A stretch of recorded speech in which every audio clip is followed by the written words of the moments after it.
Mugak eta kostaldeak zaintzeko Frontex agentzia protesten artean Iruñan batzartu da. Gaurko Europako agentzia boteretsuena da, aurrekontu mailan eta langile kopuruan handiena.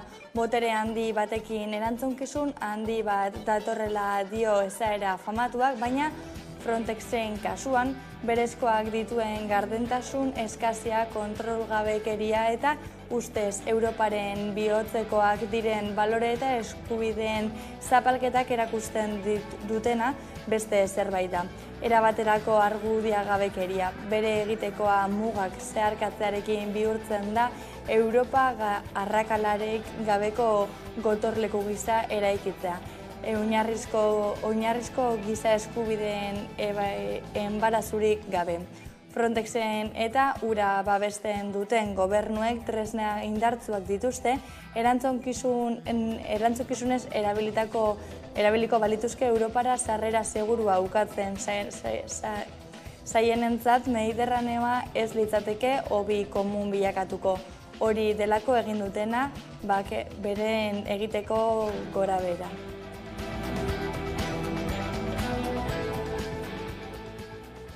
Hala goitik behera beltzez jantzetako pertsona bat, esku artean zaga eta bestean diruz betetako maletatxoa dituen atera dute migratzaileentzako eskubidea aldarrikatzeko. Guk berri hori aldarrikatu nahi dugu pertsona guztion migratzeko eskubidea eta Frontex horren aurka egiteko sortu zen. Gaur hona ekarri dugun eredua da guretzako Frontex bera dena, heriotza bera, bere atzetik arrasto luzea guzten diguna, milaka eta milaka hildako batzuk ezagutzen ditugu eta beste milaka ez ditugu ez gara ezagutzera iristen. Erregistratuta daude 2004tik Frontex sortu zenetik 52.000 hildako baino gehiago. Azaroko grebarekin jarraiki mugimendu feministak Hego Euskal Herriko hiriburuetan zaintza eredu kapitalista, arrazista eta heteropatriarkalak gainditzeko eta zaintza eredu publiko eta komunitario berri bat eraikitzeko aldarria egingo du. Uste dugulako Estatu espainoleko eta Europar Batasuneko migrazio politikak ondorio esanguratsuak dituztela egungo zaintza sistema. Alardearen auzian interbide justu bat nahi dutela adierazi du Eider Mendoza Gipuzkoako ahaldun nagusiak era berean prest azaldu da bidean laguntza emateko. Gai hau oso konplexua dela eta gai konplexuen aurrean ez daudela errezeta sinpleak, baina konpromisoa daukagu gai honi irtenbide bat emateko eta Gipuzkoako Foru Aldundiak ere badu konpromiso hori. Lan arloko gaiei helduta laneko ezbeharrek 3 langileren bizitza eten dute aste honetan azken istripua atzo gertatu zen Fiteroko nekazarien kooperatiban. Lekukoen arabera bere Maaztietako ekoizpena kooperatibaren ibiltegi baten nola deskargatzen ari zen begira ari zen nekazaria. Maaz guztiak erortzen ez zirenez, pala batekin bultzatu nahi izan zituen, baina orduan oreka galdu eta 3 metrotik erori zen. Eren egun berriz Gasteizko Galtzagorri aurreskolako ordezko hezitzaile bat hil zen trafiko istripuz lanetik etxera zihoala. Amurrion 32 urte zituen, labek hezitzaileen desplazamenduak gutxieneko berehalako neurriak hartzeko eskatu du eta elak lanpostuak egonkortzeko eskatu dio Eusko Jaurlaritzari langileen behin-behinekotasuna joan etorriak ugaritzen eta istripuak eragiten dituelako. Elaren zenbaketaren arabera gutxienez 10 langile hil dira urten initinere gertatutako istripuetan.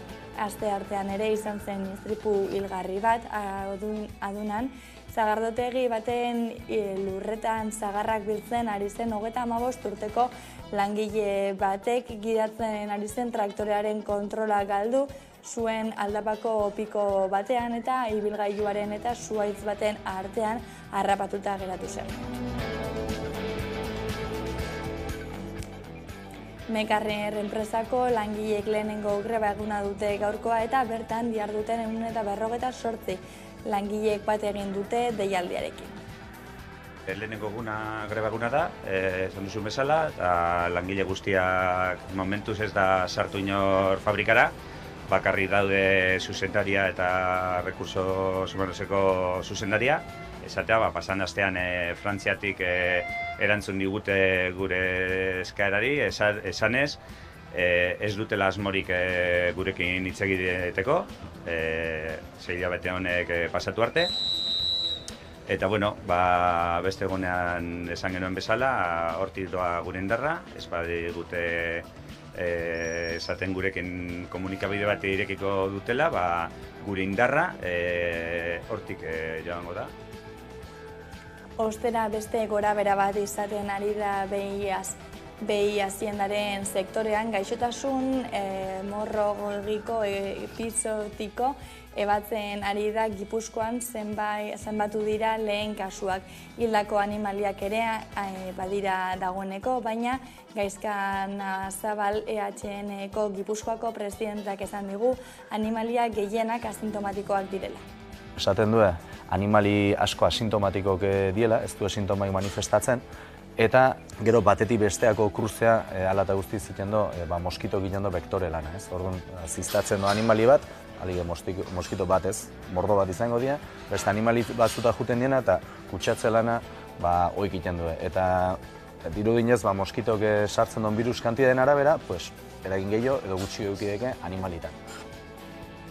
Kaixo eguerdion, gaurkoan Frontex agentziaren bilkura izpide goitik bera beltzez jantzitako pertsona bat esku batean zaga eta bestean diruz betetako maletatxoa dituena, horrela irudikatu zuten heriotzaren figura hainbat kolektibo antirrazistak atzo Iruñan antolatutako performance batean ikusi.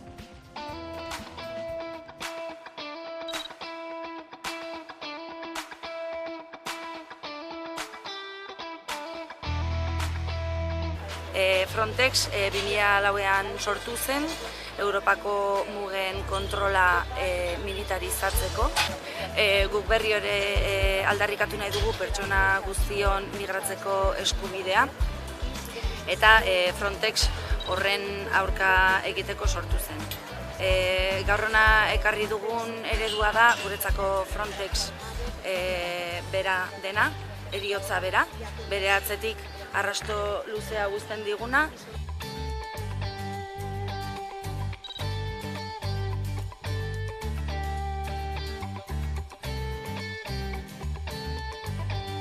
Gonbidatu nahi zaituztegu ere guztioi, bihar burituko den elkarretaratzera, Zazpiretan, hemen Baluarten.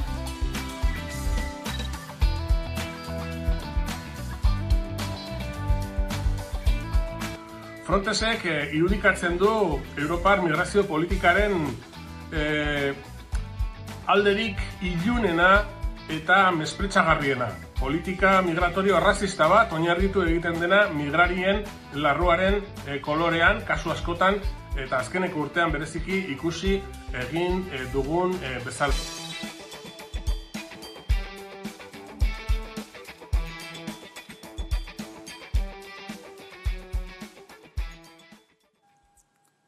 Bestetik atzo burutako bilkurez Nazio Batuen erakundeko idazkari nagusia oso kritiko agertu da isuriak zerora murriztea helburu duen ekonomia eredu baterako trantsizio energetikoa blokeatzen saiatu diren konpainia handiekin.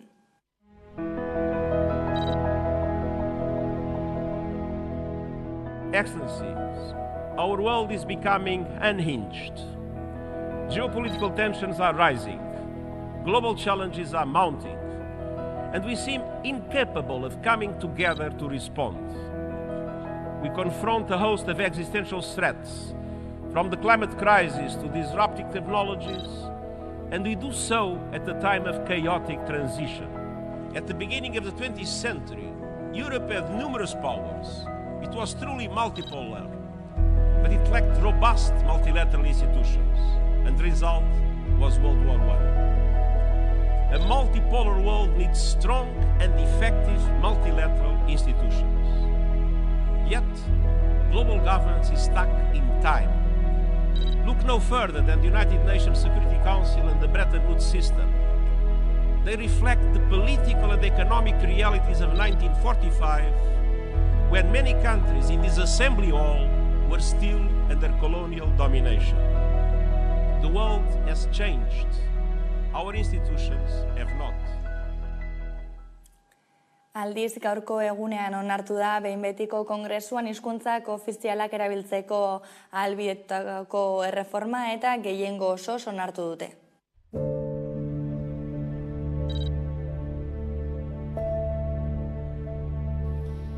Gaur, Euskararen aldeko aurrera pausoa eman dugu.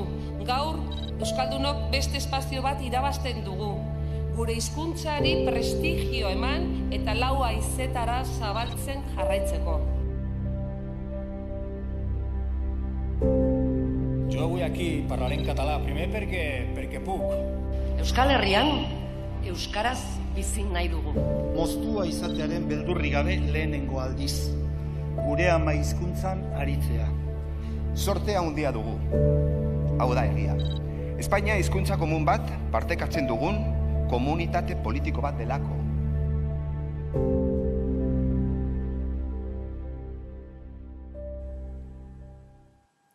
Arabako batzar nagusietan asteazken honetan batzordeen banaketa aurrera eraman dute eta presidentetzak osatu dituzte. 12 presidentetza daude eta 2 geratu dira EH Bilduren esku. Alderdiak 3 batzorderen presidentetza dagokiola adierazi du eta EAJ, PSE eta PPren arteko ituna kritikatu du. Alderdiak oharbidez kritikatu du EAJak, PSEek eta PPek ituna egin dutela eta EH Bildu presidentetzen banaketatik kanpo utzi dutela. EH Bildu Arabako batzar nagusietako 2. indarra da, beraz 3 presidentetza dagokio, baina 2 baino ez ditu izango. EAJak 6 batzorde zuzenduko ditu eta PSEek eta PPek 2. Arabako batzar nagusietan batzordeen presidentetzen banaketa egin dute asteazken honetan. 12 batzorderen presidentetzak osatu dituzte, EAJak 6 batzorde zuzenduko ditu, PSEek, PPek eta EH Bilduk 2. EH Bilduk enplegua, merkataritza, turismo eta foru administrazioa eta garapen ekonomikoa eta berrikuntza zuzenduko ditu.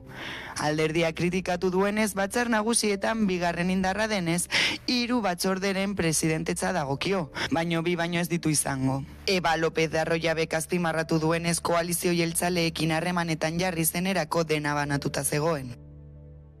Argi geratu zen PNV, PP eta PSOEren arteko ituna, akordio bat zegoela, ze beraien artean, banatu zituzten batzorde horien edo batzorde importanteen presidentziak. Gu prest gaude akordioak hartzera heltzeko, baina beti ere negoziazio baten ondoren, eta hori esen gertatu hemen atzo. EAJak aldiz ezeztatu egin du López de Arroyabek esandakoa. Joseba Díez bozeramaileak adierazi duenez, talde guztiekin negoziatu da banaketa bidezkoa bermatzeko, eta ukatu du PSE, PP eta EAJaren akordioa.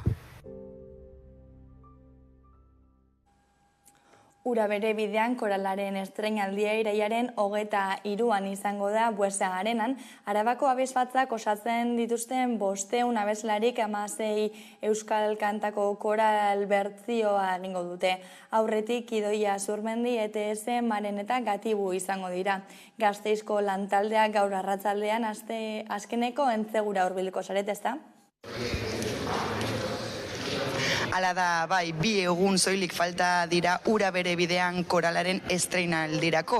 Arabako hainbat abesbatza izango dira larun batean Buesa Arenan, eta oso ezagunak diren euskal kantak interpretatuko dituzte. Hori bai, aurretik hainbat entzegu egin dituzte ikuskizun ikaragarria egiteko, eta arratsalde honetan Buesa Arenara bertaratuko gara azken entzeguak ikusteko.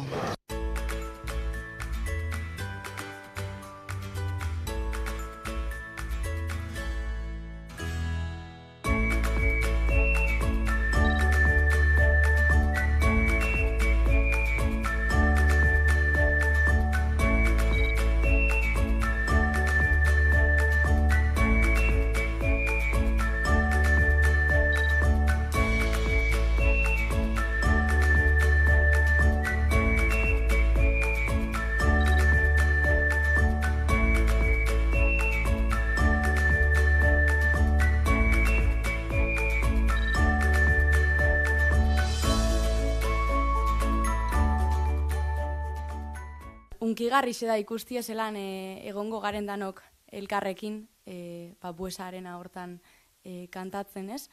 Eta uste dut askotan ez dala ikusten abesbatza txikietan itzen dan lana, horratzien dauen esfortzu dana, eta eskerrak emuti egurot, bizibilidadie emutiarren, baina batez be, ilusinue piztiarren abesbatza horreitan dauzen kantari danei.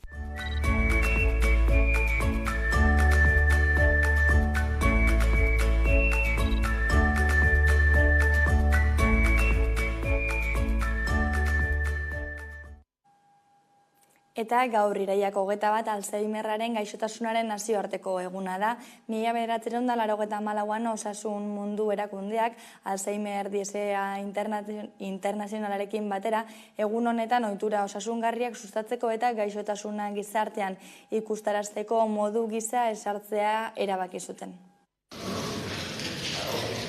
Munduan 50 milioi pertsona inguruk Alzheimerra pairatzen dute, gainera gaixotasuna ager daiteke sintomak agertu edo ezagutu baino lehen. Hori kontuan izan da 2050 urterako aurreikusten dute Alzheimerra pairatzen duten pertsonen kopurua hirukoiztuko dela.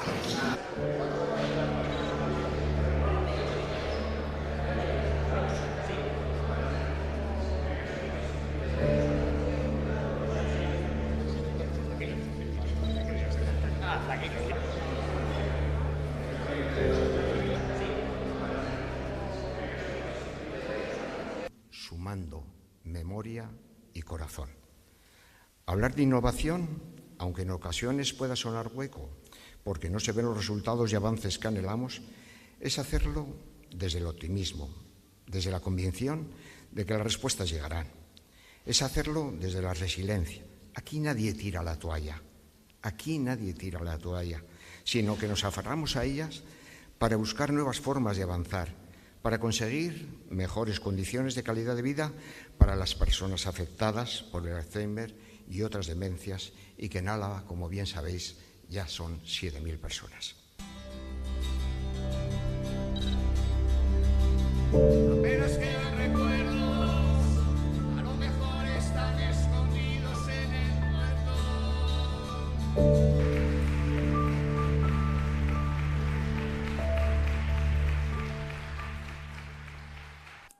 Eta gizarte arloko gaiekin jarrekin mugimendu feminista hasia da motorrak berotzen azaroaren 30ko grebari begira eta ekitaldiak egin ditu Hego Euskal Herriko hiriburuetan zaintza eredu kapitalista, rasista eta heteropatriarkala gainditzeko eta zaintza eredu publiko eta komunitario berri bat eraikitzeko aldarria eginez. Askotarikoak izan dira mobilizazioak, baina zaintzarako eskubide unibertsala izan dute denen ardatz.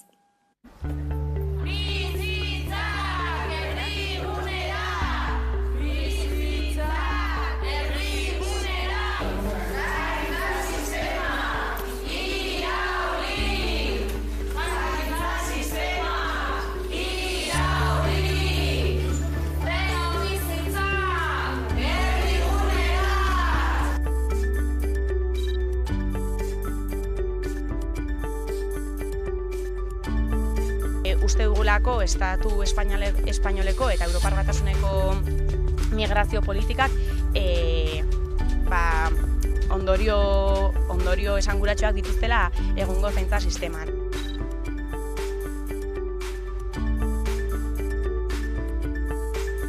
Erresidentziei erreparatuz, aipatu nahi dugu geroz eta privatizatuago dagoen eremua dela.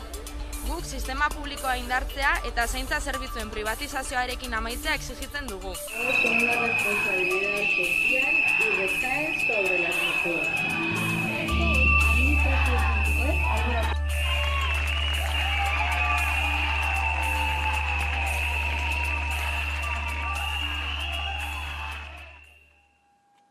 Bestaldetik alardearen auzian irtenbide justu bat nahi duela adierazi du Eider Mendoza Gipuzkoako ahaldun nagusiak. Era berean prest azaldu da bidean laguntza emateko edonolare ez du esan parekidea eta publikoa izan behar duten. Ikudan Arbeo. Hondarribiko alarde egunetik 2 aste igaro dira, baina zer esana izaten jarraitzen du. EAJko ordezkari batek aurreneko egintzion harrera Jaizkibel konpainiari, Eider Mendoza aldun nagusiak, naiz eta Hondarribiko EAJ etzen desfile parekide agurtzera joan. Gipuzkoako Foru Aldundiak Martin Garitanoren agintaldian ere harrera egin zien Jaizkibeli, beraz ez da aurreneko aldia izan diputazioarentzat. Ikus daiteke aurrera pausoak ematen ari direla alarde publiko eta parekide baterantz, naiz eta ibilbidea luzea izan den honaino heltzeko. Testuinguru honetan Jaizkibelen aldeko Mendozaren keinu eta gero, Gipuzkoako batzar nagusietara eraman dute eztabaida. EH Bilduko batzarkideen Garoa Lekuonak galdetu dio ahaldun nagusi Eider Mendozari Hondarribian alarde publiko eta parekide bakarra sustatzeko Gipuzkoako diputazioa legegintzaldi honetan zer egin asmo dituen. Zer egingo duzu Hondarribian alarde publiko parekida eta bakarra izateko? Mendozak erantzun dio Aldundiek gai honi irtenbide bat emateko konpromisoa duela. Gai hau oso konplexua dela eta gai konplexuen aurrean ez daudela errezeta sinpleak, baina konpromisoa daukagu gai honi irtenbide bat emateko eta Gipuzkoako Foru Aldundiak ere badu konpromiso hori. Gaur egun elkarrizketarako prestutasuna adierazi duen jendea dagoela adituta Aldundiaren apustua aitortzarena izan da. Eta egoera horren aurrean guk egin dugun apustua zein izan da aitortzarena. Eta aurtengo keinu hauen ondoren zer? Aldun nagusiak espero du keinu horiek balio izatea elkarrizketarako. Prest gaude, behin betiko konponbide bat emateko egoera honi, eta konponbide horrek behar du izan justua eta behar du izan bidezkoa. Konponbide bat lortzen laguntzeko prest dagoela esan du Aldun nagusiak, baina ez du esan parekide izan behar duenik alardeak, ez da publikoa izan behar duenik ere. Gure Sarea elkartak emandako datuak gordinak dira, 5 aurretik batek jasaten ditu sexu abusuak. Desgaitasunen bat dutenen artean, 2 neskatik bat eta 3 mutietatik batek jasaten dute, jasaten ari da edo jasango du sexu indarkeria 13 urte bete aurretik. Gauzak horrela adingabeen kontrako sexu abusuei. Nola aurre egin azalduko du euren jardunaldi batek urriaren 7 Iruñean.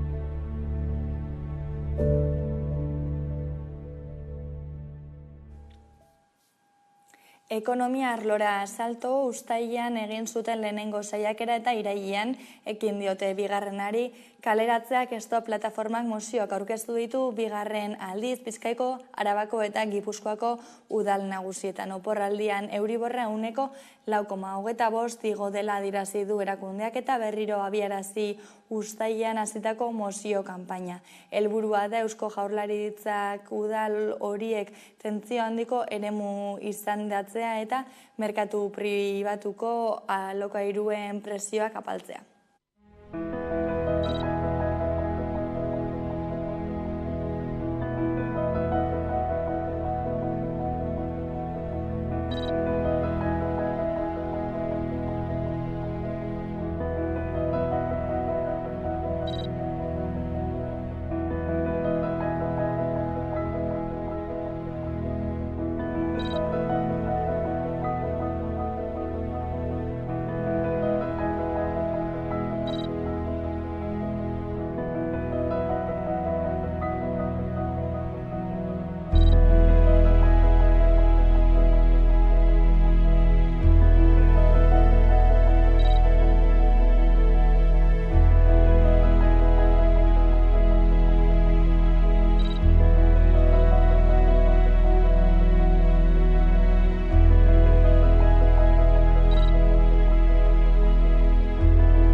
Lan gatazketan Mekaner enpresako langileek lehenengo greba eguna dute gaurkoa eta bertan diharduten 158 beharginek bat egin dute deialdiarekin.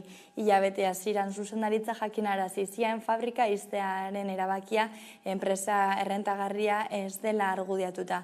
Aitzakiatzat jo du hori beharginen batzordeak eta beste irtenbide bat negoziatzeko eskatu dio multinazionalari.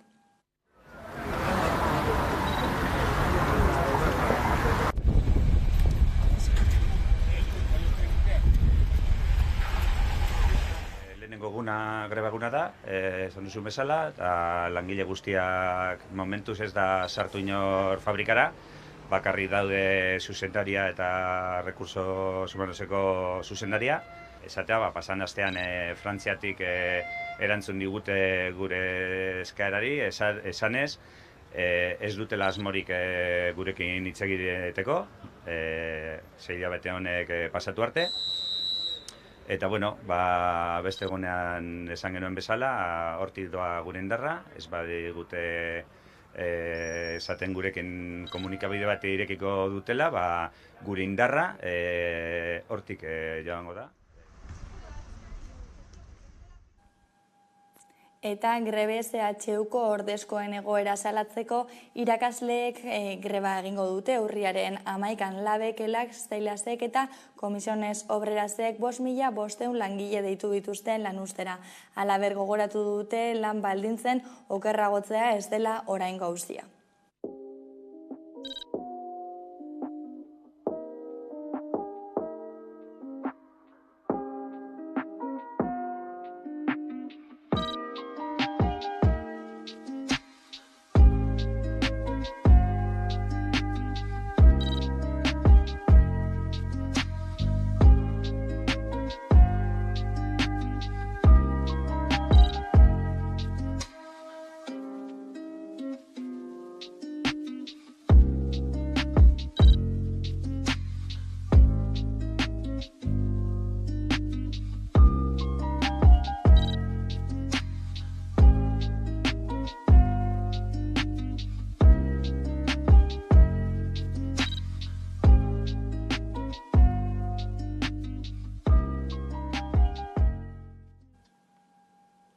Ostera beste gorabera bat izaten ari da behi aziendaren sektorean gaixotasun hemorragiko episodiko edatzen ari da eta Gipuzkoan zenbatu dira lehen kasuak. Hildako animaliak ere badira dagoeneko, nahiz eta animalia gehienak asintomatikoak diren. Gaian gehiago sakontzeko Gaizka Nazabal EHNeko Gipuzkoako presidentarekin izan gara ikusi jarraian. Azken aldian behien artean gaixotasun bat zabaldu da, gaixotasun hemorragiko epizotikoa duela hilabete batzuk Estatu Espainiarrean detektatu zen lehendabizikoz eta gaur egun Euskal Herrira heldu dela jakinda. Lehen kasuak atzeman dituzte Gipuzkoan eta honen inguruan gehiago sakontzeko Ene sindikatuko Gipuzkoako presidentearekin izan gara Garikoitz Nazabalekin. Nundi datorren ez dakit, guri oso repentinoki azaldu zaio. Dirudinez, dela 2 urte arte inguru, Italian kortza inguru hortan eba zeon, Afrika iparralde hortan eba, eta lehen urtetik Andaluzia alde hortan edo azaltzen hasi zen, baina aurten eukidon zabalpena bildurgarri izan da, estadu guztin. Batipat Gaztela eta Leongo buelta hortan foko pila bat azaldu die, animali pila baten artean bajak sortzen nahi den geiz bat da dirudinez, eta espezien arabera eragin diferente dauzkena. Esaten du oreinai zerbide orokorren asko afektatzen diela, eta hor kotok, basafauna, olako arrazoi batzuk egigo lehon deizkela baita ere, horren beste zabaldu izateko ez. Biriko da momentutik animalik antikorputze sortu behar ditu, eta orduan gaitzen kontra zuzenen eragitek ez dagozu nolaz eta bakunazio prebentibok edo lako zerbait ez baldin badau. Oaindik gehienak apuntatzen du bakuna baten zeik ez dela egongo, farmazeutikan aldetik ez dela interes izugarrik edo behar bat, ez dakit nola esan. Datu ofizialak eta pixka diskurso ofizialak oinarri hartuta, esaten du animali asko asintomatikok diela, ez du asintomaik manifestatzen, eta gero batetik besteako kruzea ala eta guzti zitendo moskito gilendo vektore lana, ez? Orduan, ziztatzen do animali bat, alige moskito bat ez, mordo bat izango dira, beste animali batzuta juten diena eta kutsatze lana oik egiten du. Eta dirudinez, moskitok sartzen duen virus kantideen arabera, eragin gehiago edo gutxi edukideke animalitan. Problema zer da? Aurtengo urten, hemen gaina berezik ere bai, ez? Humedadek eta olako gauzatan moskitontzako ez da bat ere, moskito ikeragarri launtzen die, baina gaitzen mugatzeko ez. Eta orduan oso errex eta azkar zabaldu daiteken gauza badala, intsektu asko darelako, eta gero aparte ikusten deuna, gaurko gizarte hain globalizatu honetan, mugimendu bai personana bai merkantziena bai bildurgarri da abereetatik apartez. Orduan, gaina etorrita dauku, eta horregi aguanta emarko dela.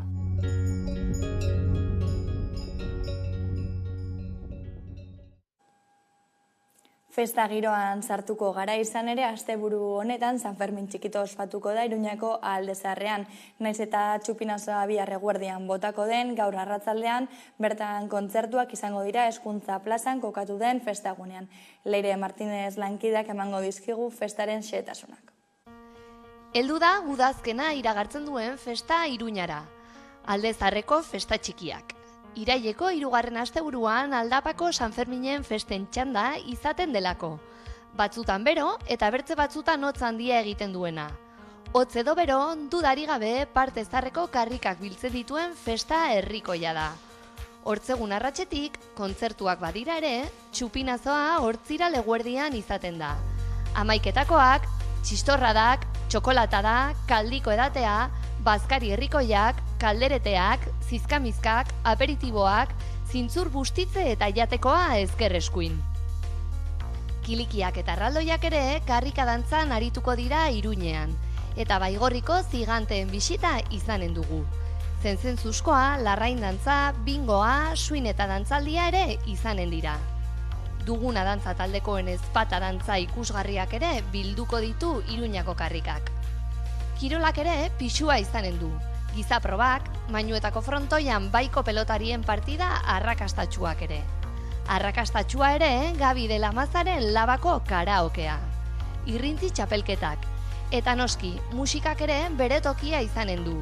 Txarangak, Broken Brothers Brass Band, Alarma Morea, Luciano, Neskatasuna, Akabo, DJ Pezon, Detrikitix, Txunamien Elutero eta abar luze bat.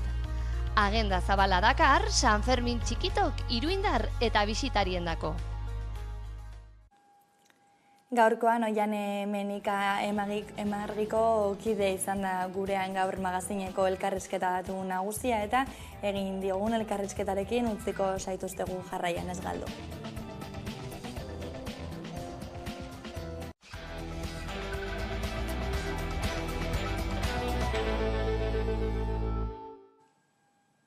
Amabiterdiak pasata iritzi da eguneko elkarrizketa nagusiari ekiteko unea, eta horretarako gaurkoan gurekin dugu Oiane Menika Emargiko kidea, kaixo eta ongi etorri. Eskerrik asko eguerdian. Bueno, hasteko atzoko bilera albiste batekin hasiko dugu, ezta? Europar Batasunak onartu du prostituzioak giza eskubideak urratzen dituela, beraz aboluzionismoak borroka bat irabazi du, ezta? Bai, guretzako oso albiste ona izan da. Batez ere, azkenean, berdintasunaren alde lan egiten dugunok, horrelako eskubideen urratze bat oso garrantzitsua da. Onartzea hori dela, prostituzioa benetan indarkerie bortitza dela aldaraztea, eta guretzako benetan oso notiziona izan da. Gainera oso harro gaude, ze Emargi, gure elkarteak, federazioaren, Europar Parlamentura joan den federazioaren lehendakaritza dauka, gure lankidea Amelia Tiganus izen da ordezkaria, eta han egon gara emakumeen eta neskatoen eskubideen eta berdintasunen alde borrokatzeko, eta guretzako izan da oso emozionantea eta oso posgarria, benetan, Europar Batasunak dauzen datuekin, benetan horrelako bidea hartzea. Posteko berria beraz, baina alandare eta malez lanean jarraitu beharra dago, Margi elkartea sortu zen helburu argi batekin, sexu indarkeriaren biktimentzako topagune eta erresilientzia gunea izateko Bilbon, bereziki prostituzioarentzat, ezta? Irailaren 23an sexu esplotazioaren aurkako nazioarteko eguna izango da, zein da argazki orokorra? Bueno, ez da samurra. Egia esateko, albiste hon bat izan dugu, hori egia da, ospatzekoa da, baina honez gero, lan asko daukagu horretik egiteko. Azkenean gaur egun ikusten dugulako, lehen pentsaten genuen aurrera pausu horrek ja oso finkotuta genituenak, batez ere gazterian, atzera pausu bat izaten ari dira eta guk ikusten dugu, oraindik ere indarkeria asko dagoela, ez dagoela ere sexualitatean, batez ere prostituzioarekin eta pornografiarekin lotuta, ez dagoelako benetako heziketa bat. Eta horren faltak, eta pornografia izatea gure informazio iturria, gurea edo batez ere gazteena, horrek egiten du momentua ez izatea oso samurra. Orduan lan asko daukagu oraindik egiteko. Izan ere, sistema patriarkalaren eredutako bat, helburuetako bat, bada emakumeen sexualitatea kontrolatzea eta instrumentalizatzea, ezta? Eta hortan datza gaur egun ere, beste modu batera, baina egoera, nik esango nuke bardina dela.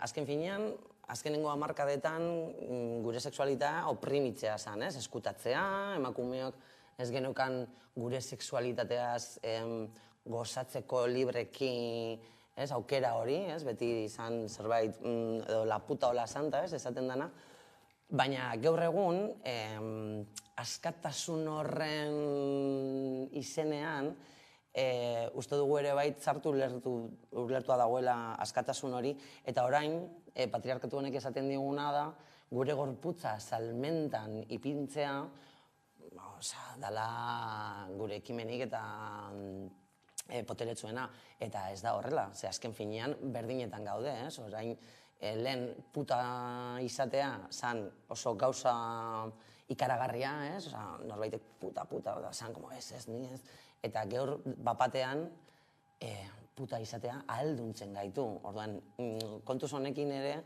ze azkenean mezu horrek egiten dutea gero gaur egun, neskato gazteak, mutikoak ere bai, baina batez ere neskato gazteak ulertzea bere gorputza produktu bat dela. Eta sare sozialetan, eta horrelakoetan, OnlyFans, eta honelako aplikazioetan gertatzen ari dena ikaragarria da. Ikaragarria da, ze azken finean, lehen zerbait oso txartu ikusia zegoena, gaur diru erraza, eta azkenean diru harina izan daiteke, baina erraza ez. Ze horrek azkenean zure gorputza produktu bezala saltzea, horrek gero psikologikoki baditu bere ondorioak. Larun batean, sexu askatasunaren kontrako nazioarteko eguna izango da, eta horren arira gainera Marginetik jardunaldi berezi batzuk antolatu dituzue, lehenengo jardunaldiak gainera. Bai, oso arro gaude, guretzako da horako lehenengo ateraldi potentea, eta oso pozik gaude. Antolakuntza pixkat buru oste batzuk ekarri dizkigu, baina oso pozik gaude, eta ganera uste dugulako sexualitate barri baten aldarrikapena beharrezkoa dela. Eta horrekin, horren inguruan, domekakoa izango da oso interesgarria, eta guretzako oso emozionantea egia zen. Emakumeen sexu askatasunen aldeko lehenengo jardunaldiak orduan, eta gainera okertzen baldin banaiz, edukiera dagoeneko bete eta orduan arrakastatzua. Bai, topera gaude, ja ez dago lekurik, eta alan dabe, oraindik badago jendea idazten, deika, edo Instagrametik eta sare sozialetik idazten, izen ematea oraindik, ez dago aforo gehiagorik, orduan, izan da guretzat, kriston sorpresa, ona, beti pentsatzen duzu, horrelako zerbait antolatzen duzunean, beteko dozula, hori da beti buruan dekoguna. Baina, izan da, ireki, pum, eta ja beteta, orduan guretzako izan da, topera. Orduan, honek ematen digu esperantza, beste batzuk egiteko, eta agian leku handiago batean, kanpoan geratu diren pertsona guzti ere, harrera emateko. Helburua lortu duzu beraz, esperantza ematen duzu eta indarra egin batean ere, eta zeintzuk dira holan orokorrean edo jardunaldi horietan jorratuko dituzuen gai nagusiak? Esan bezala, sexualitatea eta askatasuna, baina esan dudan bezala, ondo ulertuta. Azkenean garrantzitsua da, askatasun hori izatea, baina ondo ulertzea. Eta horretarako, gure ideia da, hainbat emakume, ezberdin, eta lor desberdinetakoak gurekin egotea, bakoitzak bere alorretik, alako jokabide edo, emateko, eta emakume guztiei ahotsa emateko, azkenean garrantzitsua da, bakoitzak bere alorretik egin dezakena erakustea, eta horrela emakume guztiei ahotsa ematea, eta emakume guztiek ikustea euren ahotsa garrantzitsua dela. Orduan oso emozionatuta gaude, egia esan. Emakume ahotsa eman eta hitzaldiak eta solasaldiak uztartuko dituzue jardunaldietan, eta horrez gain, Emargi 2023 urrezko 12 sariak banatuko dituzue. Bai, gure ibilbide honetan, hainbat emakume izan ditugu gure inguruan, benetan laguntza, euren berotasuna eman digutenak, eta, uste genuen, guretzako horrelako jardunaldiak egitea garrantzitsua zela, baina momentua aprobetxatuz, emakume hauei ere, guretzako duten garrantzia eman behar diegu. Orduan, dana polit eta borobila izateko, alako sari batzuk. Ez dizkizut izenak emango sorpresa dalako, ez dakite, orduan ezin dizuet esan, baina guretzako hori oso polita da, azkenean bakarrik ez gara inora heltzen, eta elkarlana eta emakumeen artean laguntzea eta gure artean sustatzea oso garrantzitsua da. Orduan, horreri balioa eta garrantzia ematea funtsezkoa iruditzen zitzaigun, eta horregaitik urrezko 12 asmatu egin dituen, eta oso, emozionago egiten naz, eta danaz, pertsona horrengan pentsatzen nabil, eta oso polita izango da. Orduan, dana oso borobila eta polita izango da, uste dute. Etorko direnei, sentitzen dut kanpoan geratu direnengatik, baina asko gustatuko zaiela, uste dut. Zaneria izpatasuna ezinbestekoa da, eta egia da, iganderako jardunaldi oso berezia antolatu dituzuela, baina Emarginek igandeaz aparte egunerokoan lanean dihardu, ezta? Bai, azkenean gure helburua da, gure espazioa, General Kontza, 42 gaude, badazpada botatzen dut, gure helburua da, gure espazioa emakumeen espazio seguru, resiliente bat izatea, eta horretarako hainbat kausa egiten ditugu.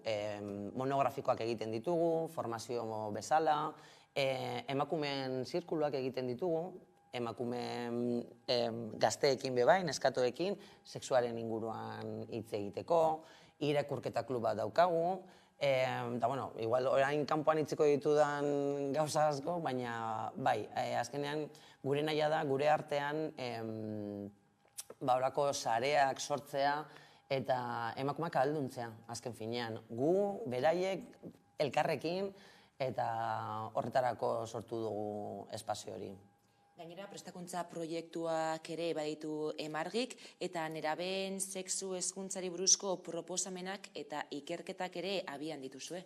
Bai, gu honekin hasi ginenean, ohikoa, tailer bat ematen duzu, ordu pare batekoa, arazoaz, esan beharrekoa esaten duzu, baina ikusi genuen ez dela nahikoa, ez? Azkenean, 2 ordutan botate dezakezun informazio guztia larregi da, eta gero ja, agur. Orduen, proiektu integralak sortu ditugu, urtean zehar lantzen ditugunak, ikastetzetan, institutuetan, eta hor egiten dugun lana ez da bakarrik nerabeekin. Ze beti fokoa ez, nerabeengan, oso garrantzitsua dan lan bat, baina, claro, eurekin bakarrik lan egiten badugu, zerbait hor, ez, kanpoan gelditzen zitzaigun. Orduan, proiektu integral hauetan, irakasleak sartzea proposatu genuen, gurasoak baita, azkenean, claro, gure seme-alabak non pasatzen dute astean zehar ordu gehienak, ikastolan, ikastetzetan, institutoan, orain oso garrantzitsua iruditzen zitzaigun. Baina, claro, gero, guraso bezala, aparte gurasoak guri deitzen duzuen, eta esaten duzuen, hanpa askotik ez da, eta esaten duzuen, baina, claro, ez dakigu zelan jorratu gaia, claro, guk ez dugu heziketa sexualik izan. Horren, claro, zelan hezituko ditugu gure seme-alabak heziketa sexual sano eta osasuntzu batean, guk ez badugu heziketa hori izan. Eta horria, 3 hankatxoak kokatu genituen, eta proiektu hau aurrera atera genuen, egia esan ikerketarekin lotuta gainera datu piloa ateratzen gabiltza, lehenengo momentuan galdeketa bat pasetzen diogu, prozesu guztia hasi baino lehen, prozesuaren amaieran beste galdeketa bat pasatzen diegu, nahiko galdeketa luzea da, claro, egia da, ezkerretik datu asko urtetzen dira. Eta horrekin gure proiektua beharrezkoa dela ikusten dugu. Azken finean, gazteek esaten digute, zein gaztetan hasten diren pornografia ikusten, zertarako ikusten duten pornografia, batzuk neskatuek esaten dute pornografia ikusten dutela jakiteko mutilek beraietaz zer espero duten. Claro, gaur eguneko pornografia ikusita, pentsau daigun, neskatonak zelako sexu harremanak dituzten. Eta mutilek bardin, azkenean, bakotzari erabatean eragiten dio, baina eraginak ez dira onak. Orduan, oso pozik gaude gure proiektuekin, gara oso harrera ona edukitzen ari dira, eta aurrera jarraitzeko gogo askorekin, eta, bueno, leku gehiagotara heltzen baldin bagara, asko zobe. Azkenean, ikerketa ezinbestekoa da, hezkuntzan edo emoteko eta justu gakoa aurkitzeko. Bestaldez, gizarte zerbitzuen egongo ikuspegi asistentzialista ere salatzen duzue? Bai, oso. Ni gizarte hezitzailean naiz, nire lankidea Leire Kandel baita. Urte asko eman ditugu gizarte hezitzaile bezala lan egiten, esparru desberdinetan, ni adin txikikoekin, Leire beste esparru batean, kaleko pertsonekin, drogodependentzia dituzten pertsonekin. Eta azken finean, bat egiten duten, bueno, akats asko ditu sistemak, hori alde batetik. Baina ikuspegi honetatik emakumeak beti gaude bigarren esparru batean. Eta uste dugu bai egia da, azkenean asistentzialismo hori pertsona guztietan ematen dela, baina emakumeek gehiago jasaten dute. Zergaitik azkenean, imaginau dezagun alberge bat. Albergeak zelakoak dira badakigun, espazio irekiak, literak, tal. Bueno, claro, emakume bat kalean dagoenean zelan sartzen da, azkenean ez da espazio seguro bat. Ez da espazio beraientzat pentsatuta dagoena. Azkenean, emakume hauek zer egiten dute prostituzioara jo, dirua atatzeko, eta horrela ez dira horrelako zerbitzuetatik pasatu behar. Beraz, bai, salaketa hori mantentzen dugu, eta bai uste dugu ikuspegi feminista bat eman behar zaiola gizarte zerbitzuei horrelako gauzak aldatzeko. Azken finean, gure espazioak ikuspegi feminista batetatik pentsaten ez baditugu, ez ditugu horre dauden akatzak eraldatuko, ez aldatuko, eta horiekin ezer egingo. Beraz, oso garrantzitsua da, ere bai ikuspegia ipintzea gauzak aldatzeko. Gainera beste arazo bat ere bada gizarte zerbitzuetan normalizatu dela etxerik gabeko emakumeak prostituzioan ibiltzea. Asko. Bai, eta ganera badakigu industria honek, industria kriminal bat da, orain daukan leloa askatasunarena da, eta bakoitzak bere gorputzarekin nahi duena egitea, eta azkenean lan bat dela. Bueno, lan bat segunetan orentzat, ezta? Azkenean datuek esaten digutena da, prostituzio egoeran amaitzen duten emakumeak pobrezian daudela, ikasketa falta dituztela. Orduan, zelako egoera baldintzak dituzu zure inguruan prostituzioan amaitzeko. Claro, hori ez badugu ondo aztertzen eta normaltzat hartzen badugu pertsona bat horrelako gabeziak dituenean, noski, diru bat atarako du, hostal batean lan egiteko, baina zelako baldintzetan, zelako bizi baldintzak dituzte emakume horiek. Guretzako garrantzitsua da hori mahai gainean ipintzea eta hori salatzea eta aldatzea, azken finean, gizarte zerbitzuak ez daudelako horretarako, baizik eta pertsonei eraldaketa bat sortzeko aukera emateko daude. Ez hor bizitzeko betirako, horrelako limbo batean, zaude kalean, diru pixka bat daukazu, edo hemen, ez, azkenean emakume horiei benetako aukerak eman behar zaizkie, formakuntza, etxe bizitza, eta barrekoak. Gainera ez hori bakarrik, ez da, gizarte zerbitzuak gainera maskulinizatuta daudela ohartarazi duzue, eta hori dela eta askotan emakume horiek ez dute horra jotzen. Ez, noski, claro, badakitelako zer dagoen. Azkenean, emakume horiek kalean daude. Kalean bizi duten indarkeria badakite zein den, oso identifikatuta daukate, noski. Orduan, kalean dauden gizon horiekin alberge bat partekatzea, gabaz, edo olako espazioak partekatzea, beste intimidade bat suposatzen dela dagoen leku batean, zelan egingo dute. Nik ez nuke egingo. Eta ez dut uste inork egingo lukenik. Horren, claro, hor dago barriro ere trampa hori, ez? Badituzu zerbitzu batzuk, baina benetan emakume horiek aukera bai badaukate, baina espazio seguruak dira haientzako.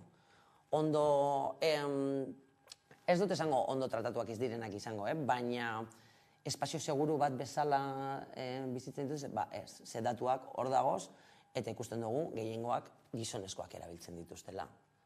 Gizarte zerbitzuak ezinbestekoak dira, baina sexu esplotaziorik gabeko mundu bat lortzeko halabeharrezkoa bada ere, eta ezinbestean gizarte osoaren laguntza. Bai, noski, eta heziketa. Azkenean, legeak garrantzitsuak dira, noski, hori, orain eduki dugun notizi honen inguruan, baina heziketa. Heziketa da funtsezkoa. Azken finean, sexua eta erlazioari buruzko ditugun kontzeptuak eraldatu egin behar ditugulako, ez? Gu azkenean, sexuaren inguruan hitz egiten dugunean, askotan, hezkuntza sexoafektibo baten inguruan.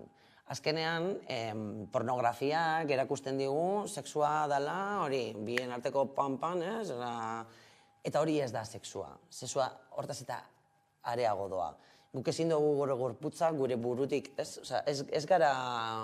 Ezin dugu gure gorputza eta gure burua zatitu. Beraz, zun pertsona batekin kontaktu hurbil sexual bat daukasunean, beste pertsona kontuan izatea. Beraien desioa, gure desioa, desio partekatu bat izatea, eta horretarako hezkuntza bat behar dugu. Azkenean, lehen hitz egin dugun ikerketaren arabera, ikusten duguna da, eta gazteek esaten digutena, gero eta indarkeria gehiago jasaten dutela euren erlazio sexualetan. Eta hori pornografiatik dator. Ze hor daukate beraien informazio iturria. Gaur egun internetera sartzen zara, eta ez daukazu porno jarri beharrik, Por jartzarekin, hor agertzen dena ikaragarria da. Benetan ikaragarria.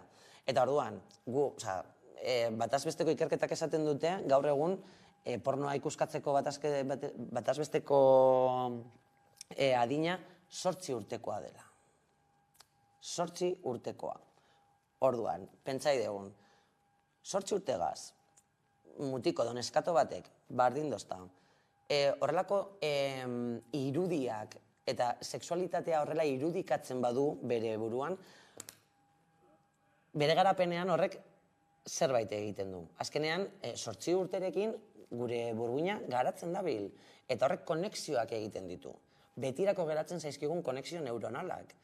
Eta orduan, klaro, zure sexualitatea eta zure plazerra indarkeriazko irudiekin lotzen badozu eta zure excitazioa horrekin bat egiten badozu, zen nolako erlazioak izango dituzu. Horrek nora eramaten gaitu? Prostituziora. Azkenean, zure bikotearekin ezin izango dituzu praktika horiek normaltasunez eraman. Azken finean, inori ezaigu gustatzen min egitea. Listo. Horrek zer egiten du? Neskeak sumisio batetara eramaten ditu eta mutilak deskonexio emozional batera harrigarria dana. Eta horrek gero zertara eramaten gaitu prostituziora. Zergaitik, zure bikotearekin ezin dozuna egin, norbaitekin, asetuko dozu, orduan ordaintzen dozu, eta badagoz hor, emakume batzuk, prest daudela. Prest. Horrelako egoeran daudela, eta onartuko dutenak, onartu, bai, ez daukate beste irtenbiderik, baina horretara garamatza guztionek. Orduan, heziketa. Heziketa eta gaztetatik gainera. Badaude ikerketak esaten dutenak bere gorputzaren zatiak edo atalak ondo izendatzen eta aipatzen dakizkitenak abusu sexualak jasarteko aukera gutxiago dituztela. Ez dutelako bere gorputza tabu bezala ikusten, sexualitatea normaltasun batez hitz egiten dutelako, beraz ez dute lotzarik izango horrelako gertaeraren bat, bere bizizetan gertatzen bada, partekatzeko, normaltasun batez hitz egin denez, gorputzari buruz, sexualitateari buruz, horrek tabu asko kentzen ditu eta lotza asko. Orduan, gu beti gauz hor, heziketan, eta bai uste dugu, premiazkoa dela gainera, gaztetatik. Bakoitzaren maila, kontuan izan da, eta esparru bakoitzean jakinda, zelako informazioa eman behar den, baina gaztetatik. 8 urterekin pornografia ikusten badute, zelan ez diegu heziketa sexual bat emango 8 urtetatik, adibidez.